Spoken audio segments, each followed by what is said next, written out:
एक बड़ा सवाल लगातार उठ रहा था कि विपक्षी दलों को जोड़ने की कोशिश राहुल गांधी कर रहे हैं। इन विपक्षी दलों का समर्थन तो अपरोक्ष रूप से कई बार राहुल गांधी को मिला है, लेकिन खुलकर उनके साथ में कौन लोग आते हैं। खासतौर पर अगर उत्तर प्रदेश की सियासत की बात करें तो ये कांग्रेस के लिए इसलिए महत्वपूर्ण है क्योंकि कांग्रेस उत्तर प्रदेश में लगभग पूरी तरह से खत्म हो गई और कांग्रेस को अगर कहीं अपनी जमीन मजबूत करनी है तो वो उत्तर प्रदेश है। लेकिन जैसा प्रशांत किशोर ने पहले कांग्रेस को सलाह दी थी कि उन जगहों पर गौर किया जाए जहां बीजेपी कमजोर है, कांग्रेस के लिए संभावनाएं ज्यादा हैं, वहां पर ज्यादा मजबूती से लड़ना होगा। लिहाजा कांग्रेस की भारत जोड़ो यात्रा पर भी उसका इम्पैक्ट देखने को मिलता है। दक्षिण भारत में आपने देखा किस तरीके से यात्रा को निकाला गया, कितनी तैयारियां की गई। महाराष्ट्र की सियासत अलग है, लेकिन उत्तर प्रदेश की सियासत इसलिए महत्वपूर्ण है क्योंकि यहाँ पर अखिलेश यादव और मायावती जैसे दो मजबूत धड़े भी दिखाई पड़ते हैं। खबरें ये भी आ रही हैं कि क्या कांग्रेस की भारत जोड़ो यात्रा को अखिलेश यादव और मायावती समर्थन देंगे या इस यात्रा में ये दोनों शामिल होंगे। कांग्रेस ने यात्रा में शामिल होने के लिए यूपी के विपक्षी नेताओं को न्योता भेजा है। कांग्रेस ने कई विपक्षी नेताओं और सांसदों को व्यक्तिगत पत्र भेजकर सद्भाव, स्वतंत्रता और लोकतंत्र के लिए राष्ट्रीय हित में उनकी यात्रा में शामिल होने का आग्रह किया है। क्या यूपी में राहुल गांधी की यात्रा से मजबूत होगा विपक्ष? क्या 2024 के लोकसभा चुनाव से पहले विपक्ष एकजुट होगा? ये कई सवाल हैं जिनके जवाब इस रिपोर्ट में जानने की कोशिश करते हैं। कांग्रेस के पूर्व अध्यक्ष राहुल गांधी की भारत जोड़ो यात्रा बेहद कम समय के लिए यूपी में रहेगी, लेकिन इसके बावजूद यूपी कांग्रेस के नेता इस यात्रा के जरिए विपक्षी एकता का बड़ा संदेश देने की कोशिश कर रहे हैं। इसके तहत ही पार्टी ने प्रदेश के लगभग सभी विपक्षी दलों को भारत जोड़ो यात्रा में शामिल होने का न्योता भेजा है। यूपी में यात्रा शुरू होने से पहले कांग्रेस ने समाजवादी पार्टी और बहुजन समाज पार्टी समेत राष्ट्रीय लोकदल और सुहेलदेव भारतीय समाज पार्टी यानी ओम प्रकाश राजभर की पार्टी के नेताओं को भारत जोड़ो यात्रा में शामिल होने का न्योता भेजा।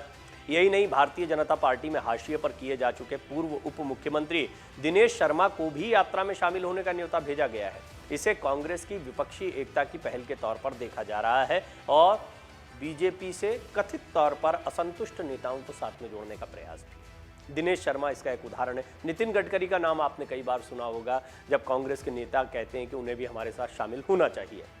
आपको बता दें 3 जनवरी को कांग्रेस की भारत जोड़ो यात्रा दिल्ली से लोनी बॉर्डर होते हुए उत्तर प्रदेश में प्रवेश करेगी। गाजियाबाद जनपद में पहला प्रवेश होगा।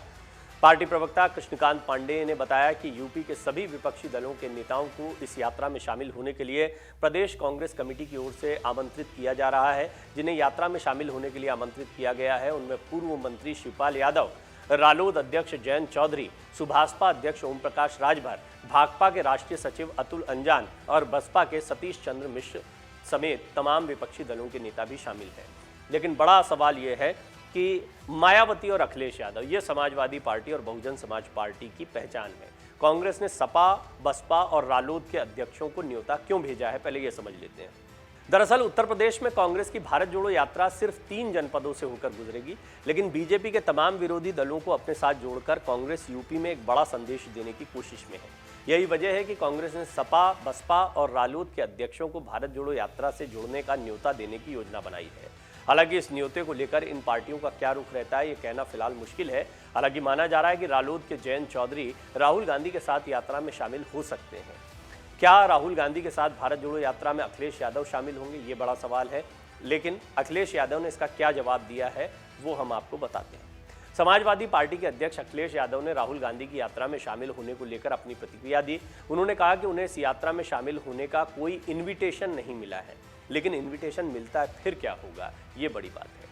आपको बता दें ये पहला मौका है जब कांग्रेस ने यूपी में बसपा और बीजेपी के किसी नेता को अपने कार्यक्रम में बुलाया है।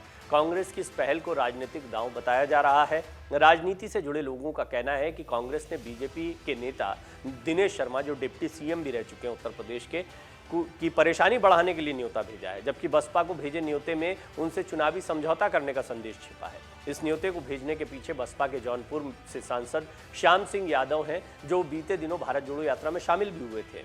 उत्तर प्रदेश के जौनपुर लोकसभा क्षेत्र से बसपा सांसद श्याम सिंह यादव शनिवार को दिल्ली में राहुल गांधी की भारत जोड़ो यात्रा में शामिल हुए थे। वो राहुल गांधी के साथ दिल्ली के विभिन्न क्षेत्रों में लगभग 3 घंटे तक चले भी थे। श्याम सिंह यादव ने लोगों को जाति, धर्म और राजनीति की विभाजन रेखाओं से जोड़ने के उद्देश्य के लिए भारत जोड़ो यात्रा की सराहना भी की है।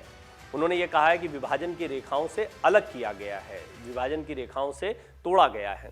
श्याम सिंह यादव ने कहा कि कांग्रेस नेताओं ने व्यक्तिगत रूप से मुझसे यात्रा में शामिल होने का आग्रह किया था, लेकिन मैं वैसे भी इसमें शामिल होता, भले ही उन्होंने मुझे आमंत्रित नहीं किया होता, क्योंकि मेरा दिल उनके साथ है। कहा जा रहा है कि ऐसे में अब नया साल यूपी में नए गठबंधन की उम्मीद और विपक्षी दलों के लिए कुछ नए सपनों को हकीकत में बदल सकता है। अब देखना यह है कि बसपा अध्यक्ष मायावती हो या फिर अखिलेश यादव, इनमें से कौन पहल करता है। और दूसरी बात यह भी है कि बीजेपी और कांग्रेस दोनों पर समान रूप से वो आक्रामक रही हैं, मायावती खासतौर पर वो क्या कदम उठाती हैं। कहा जा रहा है कि मायावती बीते लोकसभा चुनाव में अखिलेश यादव के साथ मिलकर चुनाव लड़ चुकी हैं, तो कांग्रेस के साथ भी वो फिर मिलकर चुनाव लड़ने पर सहमत हो सकती हैं। और कांग्रेस के पास खोने को कुछ नहीं है उत्तर प्रदेश में। हाँ, बसपा का फायदा कुछ हो सकता है कुछ जगहों पर जहां कांग्रेस का प्रभाव है। यात्रा के जरिए पार्टी को मजबूत करने की कोशिश कर रहे हैं राहुल गांधी। राहुल गांधी के नेतृत्व में 3 जनवरी को उत्तर प्रदेश के गाजियाबाद से लोनी बॉर्डर से ये यात्रा प्रवेश करेगी उत्तर प्रदेश में। यात्रा 5 जनवरी तक उत्तर प्रदेश में रहेगी। इस दौरान प्रियंका गांधी भी राहुल गांधी के साथ यात्रा में शामिल होंगी। इस यात्रा के जरिए कांग्रेस के सबसे दिग्गज नेता राहुल गांधी 12 राज्यों से होते हुए 3,500 किलोमीटर से ज्यादा का पैदल सफर करके न सिर्फ पार्टी को मजबूत करने की कोशिश कर रहे हैं, बल्कि नए लोगों को, विपक्षी दलों को भी एकजुट करने की कोशिश में जुटे हुए हैं। अगर आप ये वीडियो YouTube पर देख रहे हैं तो हमारे चैनल को सब्सक्राइब करें और बेल आइकन को दबाना ना भूलें। अगर आप Facebook पर ये वीडियो देख रहे हैं तो हमारे पेज को लाइक करें। डाउनलोड करें अमर उजाला ऐप और पाएं खबरें लगातार।